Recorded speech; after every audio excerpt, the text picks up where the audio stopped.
this is Dr. Mercola, and you know that 3 out of 4 people believe that their vision is their most important sense. This is probably related to the fact that 80% of the information we take in from our environment comes in through our eyes. Well, unfortunately, most of us, or many of us, don't have ideal vision and tend to resort to other interventions to help to restore that to the point that we can see better. And many people use eyeglasses, and I want to tell you now, if you don't know already, that that is not an ideal way to compensate for this, because eyeglasses were never designed to be the perfect solution. Part of this is related to the fact that when you have less than perfect vision, it is not a static process. In other words, your eyesight will change gradually, better and worse throughout the day. And what an eyeglass is it's a fixed correction, and it will partially correct, maybe ideally correct for it sometimes in the day, but the other times it's going to be off. So it's really not the perfect way to do this. And hopefully, if it's reasonably close to what the visual dysfunction is, you'll be able to see better. But invariably, with time, everyone who's wearing a corrective lens will worsen their vision with time, which is, is not going to improve you. You'll just get worse. So, and this is true for contact lenses. It's also true, even worse, for LASIK. I don't have time to go into the specifics now, but further down this page, there's additional information you can read to find out more about that.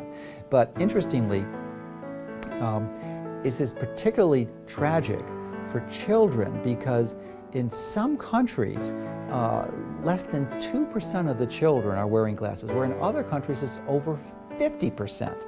And there's been some researchers who studied this very carefully, and when they looked at these non-developed countries, over 200 of them, in which they were not eating large amounts of grains and refined foods, that less than 2% of the population was wearing glasses.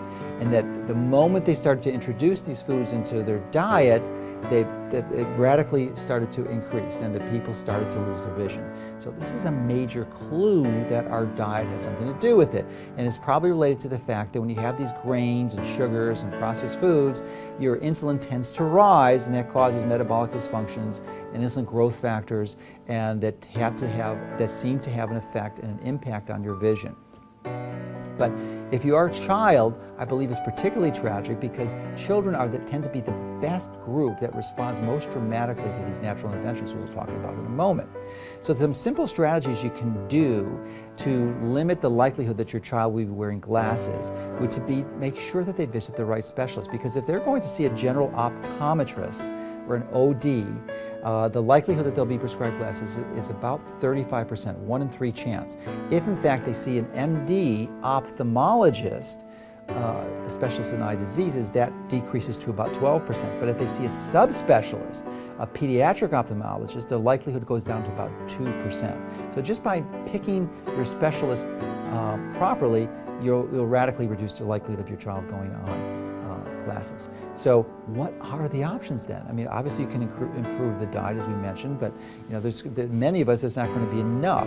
And fortunately, about 100 years ago, there was an incredibly innovative, pioneering, renegade physician. His name was Dr. Bates, and he first started practicing about 1900, and for 30 years he compiled a number of incredible strategies, and actually used an instrument called the retinoscope to do comprehensive physical examinations on tens of thousands of patients to support his findings and his recommendations. But he was able to help tens of thousands of people recover their vision completely without the use of any surgery or any glasses or corrective lenses. So it's just really astonishing. And in fact, his approach was so effective that in New York, where he was practicing, he actually attended Cornell Medical College.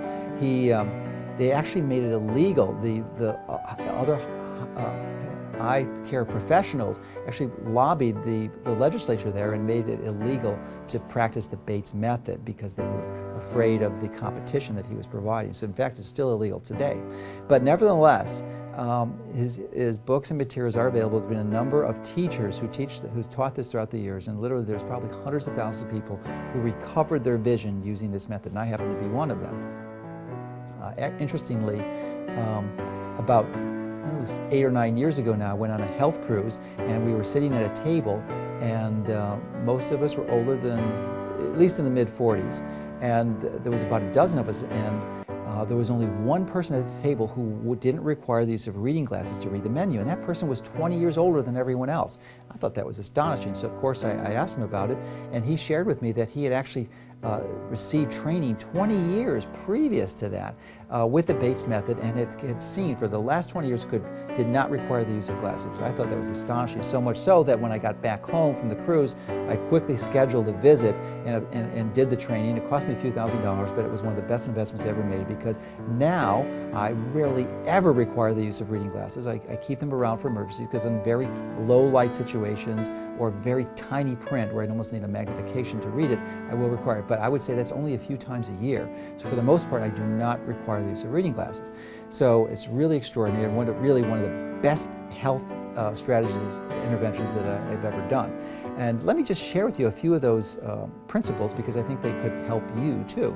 And the key is that it's not that your muscles are too weak, because many people, when they think of a natural health strategy, think, well, I'm going to do some type of exercise. I have weak eyes, I have to exercise my muscles. Well, that is absolutely not the case, because most of the time, this visual dysfunction, this less than perfect vision, is a result of having muscles that are too strong. In fact, they're constantly contracted, they're tense, and they're under strain.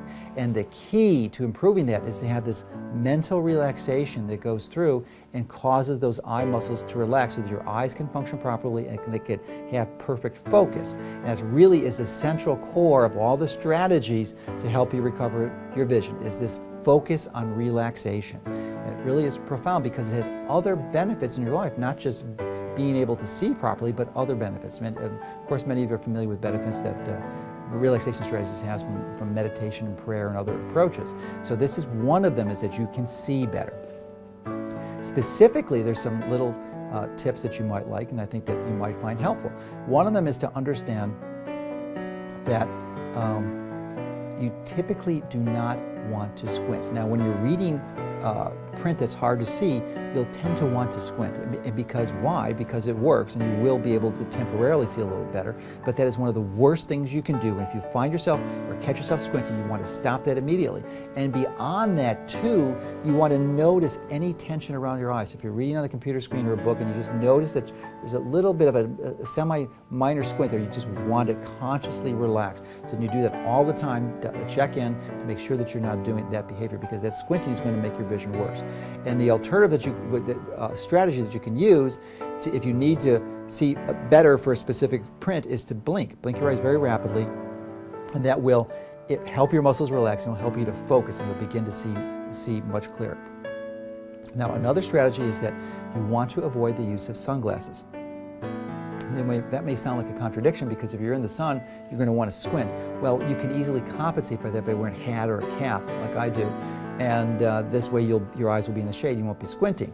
But if you wear glasses, pretty much any type of glass will filter out many of the beneficial wavelengths that are in sunlight. There's at least 1,500 wavelengths that you need to nourish the retina, and if you're not getting those wavelengths, your eye health will be challenged. So that's clearly another benefit. Do not wear sunglasses. There are certain cases where you're going to want to do that, such as if you're boating or if you're skiing on a bright sunny day on a slopes, that you're going to have way too much sunshine, so then there it may be useful, but that's pretty much few and far between. Now, another approach that you can implement is when you're on the computer, and many of you use your computers regularly, that is to avoid the temptation to increase the size of the font. So it's easy to do, it makes it a lot easier to read, but unfortunately it's a really not a good approach if you want to preserve your vision and improve your vision, because you want to continuously challenge your vision with progressively tinier fonts. So that if you can see tiny fonts, of course you're going to be able to see the larger ones. So don't increase the size of your font. It's really easy to do if you're in a Word document or something. You just can make your enlarge your document from 100% to 150%, or a PDF document. And of course it's really easy to read, but it's going to worsen your vision, just like wearing glasses or corrective lenses will. So, seeing great without the use of corrective lenses is really, unfortunately, it's the minority of us who do that. And typically and invariably, as people age and they get beyond the age the mid-40s or so, most people require the use of reading glasses. It's very rare where someone doesn't. So, but the Dr. Bates method works for the people like myself who require reading glasses, but it also works for people who are nearsighted and need glasses for distance vision. So it's really an amazing set of tools. Please try the recommendations that are on this page, and if it's not improving your vision like you would like, I've felt so strongly about this, I actually put together a course that goes into more specific details that's available, and it's really an amazing resource, and it's helped thousands of people. This course helped recover their vision. So hopefully this information will be helpful for you and your family, because a great sight is such an important part of taking control of your health.